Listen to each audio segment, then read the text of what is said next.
Welcome back, everybody, to episode 14 of the CG Sports Podcast.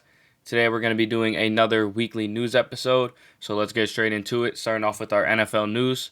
We're going to start off talking about the Packers, who recently signed left tackle David Bakhtiari to a 4-year, $92 million contract extension.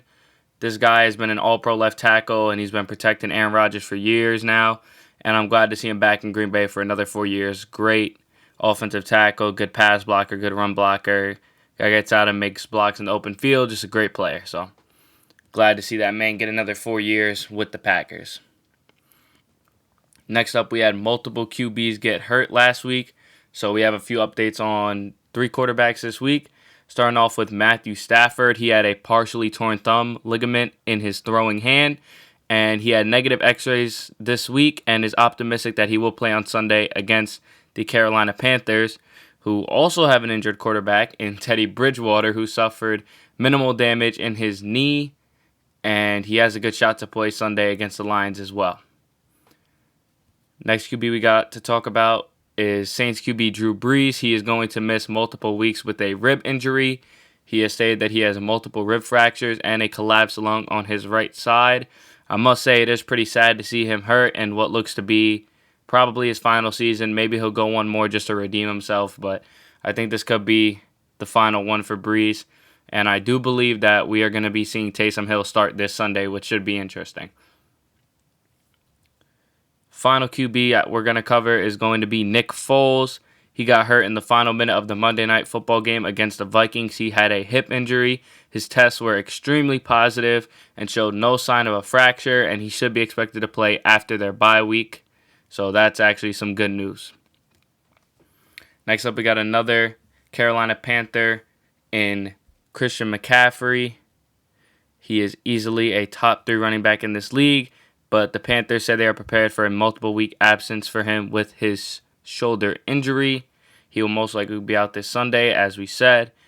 And it just sucks to see so many guys go down this year. I mean, we had Christian McCaffrey, we had Saquon Barkley, so many guys, Deshaun Jackson, Drew Brees now, Teddy Bridgewater, so many great players going down, and it sucks. It really does. Next, we're going to talk about the Kansas City Chiefs, who have placed 2 offensive tackles in Eric Fisher and Mitchell Schwartz on their COVID reserve list. It is still unknown what their status will be for Sunday's game against Las Vegas. I do think that both of them will play, though. I think they're going to have enough time to recover and test negative and be able to play. So we'll see how that goes. Next up, we got some news from the Bengals. They recently waived defensive end Tarek McKinley after he failed a physical. McKinley was, of course, released from the Falcons after he literally begged for a trade, and the Falcons weren't able to get it done. They released him, and the Bengals signed him, and now they have released him. And this really sucks because he really would have been a great help to that Cincinnati defense. He would have been able to put on some pressure to the QB and, just wreak havoc, and it would have just made their whole defense a lot better. Sucks that they're not going to be able to keep him. Our final NFL story is going to be about nearly all of the Las Vegas Raiders defense being placed on the COVID reserve list. Apparently, at least 8 starters of their 11 are currently out, and I'm sure we can expect most of them back for Sunday, as they're going to have a solid 4 or 5 days to recover. They will most likely have at least, I'd say, 5 or 6 of them back for Sunday against the Kansas City Chiefs, but we're still unsure. Moving on to our famous birthdays, starting off with Warren Moon, who turned 64 today. Amazing quarterback, 9-time Pro Bowler, retired with almost 50,000 passing yards, and a great guy all around.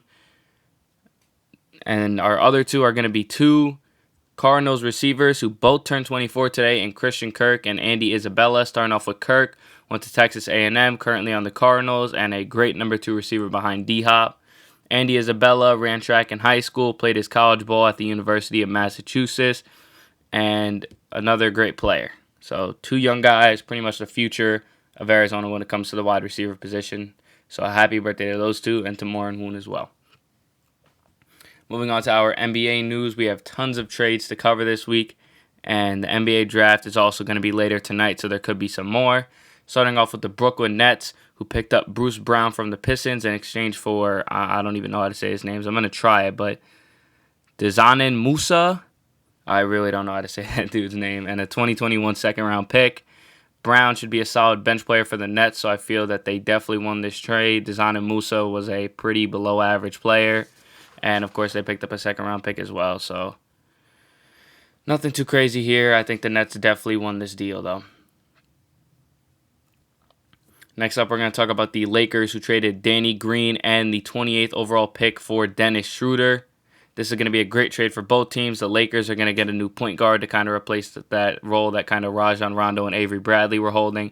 And the Thunder get a great 3-and-D player in Danny Green. And, of course, they get that 28th overall pick. And I'm pretty sure they said this trade is not confirmed until the Lakers choose who the Thunder get to pick. So I'm not sure how that's going to go exactly. But, we'll see. It should be figured out after draft night. Next up, we've got the Phoenix Suns, who traded Kelly Oubre, Ricky Rubio, Ty Jerome, Jalen Lecque, and a 2022 first-round pick to the Thunder for Chris Paul and Abel Nader. I love this trade for both teams. Chris Paul clearly wanted out of OKC, and the Thunder got two solid players in Oubre and Rubio. And for the Suns, of course, they're going to bring in a third star to help out D-Book in Phoenix, as well as DeAndre Ayton. I think this could be a big turning point for the Suns in keeping Devin Booker and getting that third star that can maybe help them at least make the playoffs and maybe make a run. We'll see. Next trade we've got to talk about is the Rockets trading Robert Covington to the Trailblazers for Trevor Ariza and a 2020 first-round pick and a 2021 first-round pick. I think the Rockets won this trade for sure. Robert Covington and Trevor Ariza are very similar players. They're both 3-and-D guys. I think for the Rockets to get a slightly less productive version of Covington in exchange for basically, as I said, the same player and 2 first-round picks, I think this easily lets them get the better of the Blazers on this trade. So I really like this trade for the Rockets. Next up, we have a pair of trades from the Milwaukee Bucks, starting off with the Bucks trading Dante DiVincenzo, Ersan Ilyasova, and DJ Wilson for Bogdan Bogdanovic from the Sacramento Kings. I like this trade for both teams once again. The Bucks are going to bring in a great player to help in keeping Giannis, and the Kings bring in 3 solid role players, and DiVincenzo could even be a starter on that Kings team. He's a great player too. And the other trade for the Bucks, they traded Eric Bledsoe, George Hill, and 3 first-round picks for Jrue Holiday. Another trade that I love for both teams, the Pelicans are going to bring in a bench and starting point guard for their team, and they're going to obtain 3 first-round picks, which could be very helpful in the future. And the Bucks bring in a second star in Jrue Holiday to try and keep Giannis around. I think these 2 trades are going to be great for Milwaukee. Jrue Holiday is very unselfish. He's a playmaker, good scorer, and an elite defender. Bogdanovic, great clutch shooter, and he'll be a great addition. Even if you put him off the bench maybe, he's a great all-around shooter, and he'll just be a great addition to that Milwaukee bench. Final trade we'll be talking about will be the Sixers, who are sending Al Horford a first and a second for Danny Green, actually from the Thunder, which is pretty funny because he didn't even last there for 24 hours. But the Thunder clearly win this deal. They get a first and a second for just Danny Green, and they get to bring in Al Horford, who they could either keep on their squad or trade for something else. The only issue with that is his horrendous contract that the Thunder are going to have to deal with. But Sixers, I still like it. They get a 3-and-D guy to add to their team. More floor spacing for Simmons and Embiid. Should be pretty good. Now we go on to some non-trade news.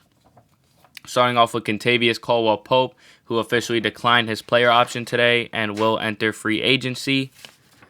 He was a big part of that championship Lakers team, and he could have some good value and get a nice deal from whoever picks him up. A great, pretty decent finisher, good shooter, and just a pretty average defender. So I think he'll be a pretty good player for wherever he goes. Next up, we're going to talk about the Atlanta Hawks, who have stated that they are interested in picking up Gordon Hayward. Hayward has not yet declined his player option, but he is expected to. And if he does, the Hawks plan to make a good deal to bring him in. I think he would be a pretty good fit here, a great veteran presence, and he'd fit in very well with, Trae Young, Kevin Huerter, Cam Reddish, DeAndre Hunter, all those guys. I think he'd be a great fit there. And just all around, it'd be a phenomenal move for the Atlanta Hawks if they could bring him in. Next up, we've got some kind of sad news. Kristaps Porzingis recently had knee surgery and won't miss the start of the season. I think this is going to hurt the Mavericks really badly. I know that Seth Curry is currently on the market to be traded. So if he does get traded, obviously they're losing out on another pretty solid starter on their team. So obviously they still have Luka, Tim Hardaway, Finney Smith, all those guys. But I think not having Porzingis is going to be very crucial. And I think they're going to lose a lot of games that they should be winning. And I think later in the season it's going to hurt them when playoff seeding comes around and they're in a lower seed because they lost Porzingis for, the first quarter, first half of the season even. So we'll see what happens with that. Maybe he'll have a speedy recovery and come back sooner than expected, but only time will tell. Finally, we're going to talk about James Harden. Obviously, he wants to be traded from the Rockets. He's clearly stated he wants out now. He has said that he wants to be on a contending team. It is believed that Brooklyn and Philly are his top destinations. I think both these could be great fits for him. If Brooklyn can make the trade without giving up Kyrie or KD, maybe they throw a package like Karis LeVert and Jared Allen and a couple of firsts, or maybe even throw Joe Harris in. I think it could be great for them.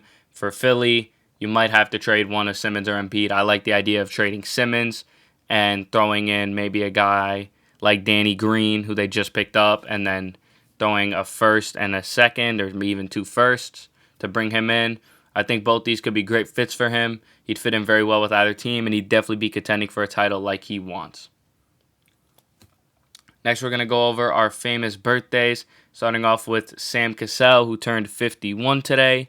He played 16 years as a point guard, won back-to-back titles with the Rockets in his first 2 seasons, and was an All-Star in 2004 with the Timberwolves, arguably his best year.